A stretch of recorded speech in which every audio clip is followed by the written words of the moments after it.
Hello champions, welcome back to new video. ఏంటి అంటే మనం intelligent electric hybrid grand Vitara వెహికల్లో మనం ఉన్నాము. ఏంటి అంటే మనం గ్రాండ్ విటాలో క్రూజ్ కంట్రోల్, ఇక్కడ స్టీరింగ్లో రైట్ సైడ్లో క్రూజ్ కంట్రోల్ ఉంటుంది. ఈ క్రూజ్ కంట్రోల్ ఎలా వర్క్ చేస్తుంది, ఏంటి కండిషన్స్ అనేది మనం చూద్దాము. క్రూజ్ కంట్రోల్ కనుక మనం యూస్ చేయాలంటే మోస్ట్లీ మనం హైవేలో యూస్ చేయడం జరుగుతుంది. ఈ క్రూజ్ కంట్రోల్ని హైవేలో ఎందుకు యూస్ చేస్తామంటే మనము లాంగ్ వెళ్తాము, ట్రాఫిక్ ఉండదు, ఎప్పుడు మనం ఎక్సిలేటర్ మీద లెగ్ పెట్టి ఉండాల్సి వస్తుంది.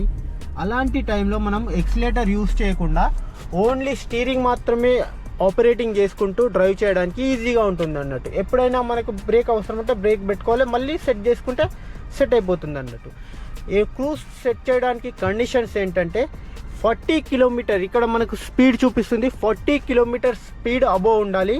అప్పుడు మనము క్రూజ్ సెట్ చేయాలి. క్రూజ్ బటన్ ప్రెస్ చేసి 50 కిలోమీటర్ 60 అనుకున్నాం అనుకోండి, 60 కిలోమీటర్ని వెహికల్ని తీసుకెళ్ళి సెట్ అని కొట్టేసేయాలి. 60 కిలోమీటర్లో వెహికల్ రన్ అవుతుంది.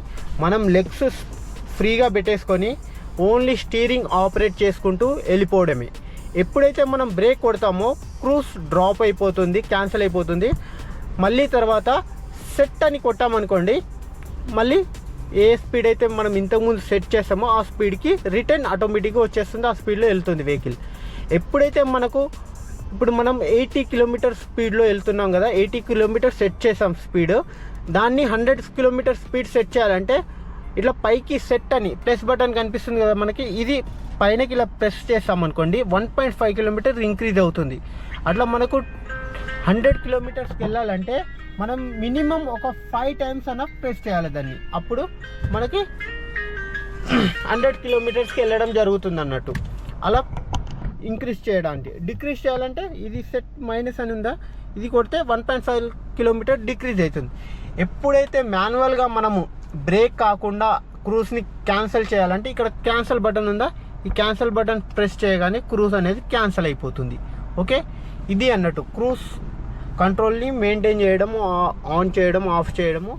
ఎక్కువ క్రూజ్ కంట్రోల్ ఎందుకంటే లాంగ్ డ్రైవ్స్ వెళ్ళే వాళ్ళు, ట్రావెలింగ్ పర్పస్లో యూస్ చేసేవాళ్ళు కంపల్సరీ క్రూజ్ ఉన్న వేరియంట్ని మాత్రమే చూస్ చేసుకోవడం బెటర్ అని చెప్తాను. యంగ్ జనరేషన్ అయితే కంపల్సరీగా క్రూజ్ కంట్రోల్ ఉన్న వెహికల్స్నే ప్రిఫర్ చేస్తున్నారు. ఓకే, ఇది ఒక కన్వీనియంట్ ఫ్యూచర్ కిందికి వస్తుంది. మనము ఎక్కువ మన లెగ్కి పెయిన్ ఇవ్వకుండా, మన స్ట్రెస్ ఫీల్ అవ్వకుండా ఈజీగా ఓన్లీ స్టీరింగ్తో మనం వెహికల్ అనేది రన్ చేయొచ్చు అన్నట్టు ఒక పర్టికులర్ స్పీడ్లో. ఇది క్రూజ్ కంట్రోల్ యొక్క ముఖ్య ఉద్దేశం. Okay, thank you guys. ఈ ఇన్ఫర్మేషన్ కనుక మీకు నచ్చినట్లయితే ఈ వీడియోని షేర్ చేయండి, లైక్ చేయండి, కామెంట్ చేయండి. అంతేకాకుండా ఛానల్ని సబ్స్క్రైబ్ చేసుకోండి. Thank you. అంతే గైస్.